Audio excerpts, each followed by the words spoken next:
Social democratic party of India మరియు ముస్లిం ప్రజా సంఘాల ఆధ్వర్యంలో ఒంగోలు కలెక్టరేట్ వద్ద వక్ఫ్ బోర్డ్ బచావో ఆందోళన కార్యక్రమం జరిగింది. ఈ ఆందోళన కార్యక్రమాన్ని ఉద్దేశించి ఆ పార్టీ జిల్లా అధ్యక్షుడు అబ్దుల్ సత్తార్ ప్రసంగించారు. మైనార్టీ వర్కర్స్ సంక్షేమ సంఘం అధ్యక్షుడు అబ్దుల్ ఖాదర్, జిల్లా ప్రధాన కార్యదర్శి మౌలానా అసద్, ఇన్సాఫ్ జాతీయ కమిటీ సభ్యులు అబ్దుల్ సాలార్, మధు, కరీముల్లా, ఉపాధ్యక్షులు గౌస్ బాబు, విశ్రాంత ఉద్యోగి కాసిం, శర్వానీ, హాజీ కాసిం సాహెబ్, జమీల్ తదితరులు పాల్గొన్నారు.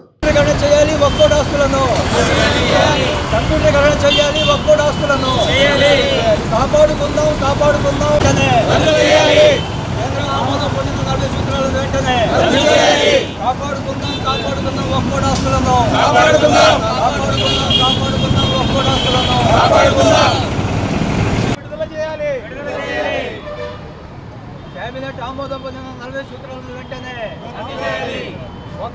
కేబినెట్ ఆమోదం పొందిన 40 సూత్రాలను వెంటనే కేబినెట్ ఆమోదం పొందిన 40 సూత్రాలను వెంటనే కాపాడుకుందాం.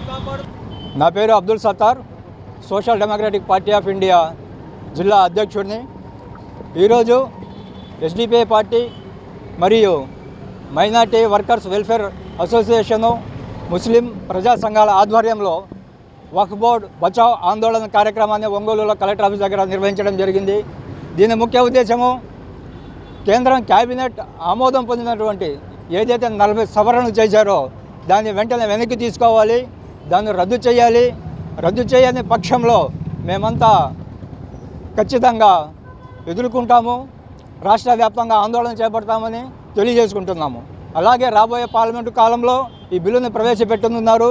ఈ బిల్లుకు మన ఆంధ్ర ఎంపీలు ఎవరు కూడా మద్దతు చెప్పకూడదని కూడా మేము సవినీయంగా తెలియజేసుకుంటున్నాము. అలాగే మన రాష్ట్ర ముఖ్యమంత్రి వర్యులు చంద్రబాబు నాయుడు గారికి కూడా విన్నవించుకుంటున్నాం. అలాగే పవన్ కళ్యాణ్ గారు కూడా విన్నవించుకుంటున్నాము. ఒకవైపు కేంద్ర ముస్లింల మీద దాడులు చేస్తుంటే మీరెందుకు నోరు వెదడం లేదు? ఎందుకు మీరు నోరెత్తి పార్లమెంట్లో ప్రశ్నించడం లేదు?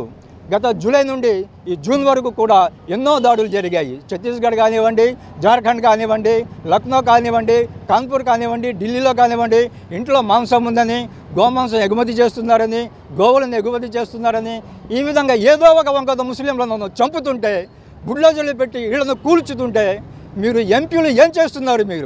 మీరు ఢిల్లీకి ఎందుకు వెళ్తున్నారు? విహారయాత్రకి వెళ్తున్నారా? మా దగ్గర ఓట్లు అడుక్కొని మీరు ఆడ విహారయాత్ర చేస్తున్నారని అడుగుతున్నాను. రాబోయే కాలం మా వద్ద అవుతుంది.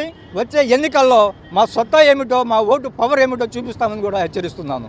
అలాగే పవన్ కళ్యాణ్ గారు, చంద్రబాబు కూడా మీ యొక్క వైఖరిని, వక్ఫ్ బోర్డుని ఇంకా బలోపేతం చేయాల్సింది పోయి కేంద్రంలో మోడీ గారు, అమిత్ షా గారు దీన్ని నిర్వీర్యం చేస్తుంటే మీరెందుకు ప్రశ్నించడం లేదు? మీ యొక్క వైఖరి తెలియజేయాలని కూడా నేను ప్రశ్నిస్తూ ఈ సమావేశం ఇచ్చినటువంటి ప్రతి నాయకుడు కూడా ధన్యవాదాలు తెలుపుకుంటూ సెలవు తీసుకుంటున్నాను.